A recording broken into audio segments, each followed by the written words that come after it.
বিসমিল্লাহির রহমানির রহিম। আসসালামু আলাইকুম। বাইরে ভাই এই গরমে শরীরও খারাপ হয়ে গেছে, মনও খারাপ হয়ে গেছে, সব কিছুই খারাপ হয়ে গেছে। তো গরমে শরীর ভালো করার জন্য এখন ঘোল খাবো। তো ঘোল আপনাদের তো আর বানায় খাওয়াইতে পারতেছি না, তো কীভাবে ঘোলটা বানাবো তো দেখতে থাকুন। প্রথমে ব্লেন্ডার নিয়ে নিছি, ব্লেন্ডারে সেট করে নিছি। এখন হচ্ছে টক দই দিয়ে দিব। টক দই দিয়ে দিব।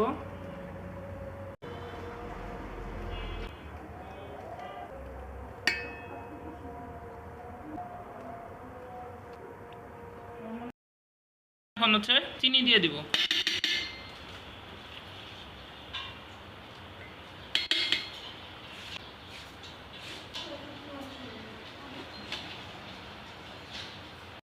চিনি দিয়ে দিছি, এখন দেবো হচ্ছে গুঁড়া দুধ। টক দই, চিনি আর হচ্ছে গুঁড়া দুধ দিয়ে দিছি।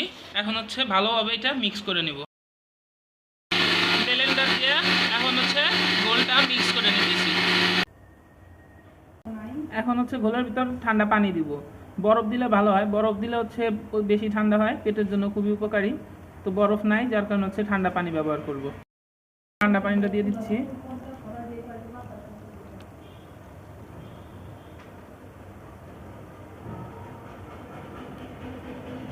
ঠান্ডা পানি দিয়ে দিছি। এখন হচ্ছে আর ব্লেন্ডার করা যাবে না, চামচ দিয়ে ভালোভাবে নাড়ে নেব। ঘোলটা বানানো হয়ে গেছে, এখন গ্লাসে ঢালবো। তার আগে দেখুন কি সুন্দর ঘন হয়েছে ঘোলটা। তো এরকমভাবে ঘন করে বানাইলে সব ব্যালেন্স ঠিক থাকে স্বাদের। এইভাবে হচ্ছে ঘন করে বানাবেন, বানাই খায় দেখবেন কেমন লাগে। একেবারে ঘনও না, একেবারে পাতলাও না। ঘোলটা বানানো হয়ে গেছে। এই গরমের জন্য ঘোল খুবই উপকারী। আপনারা ওইভাবে বাসায় ট্রাই করে দেখবেন বানায়া। আর হচ্ছে এই গরমে ছোট বড় সবাই অনেক অসুস্থ হচ্ছে, সবাই খুব সাবধানে থাকবেন, বেশি করে পানি পান করবেন।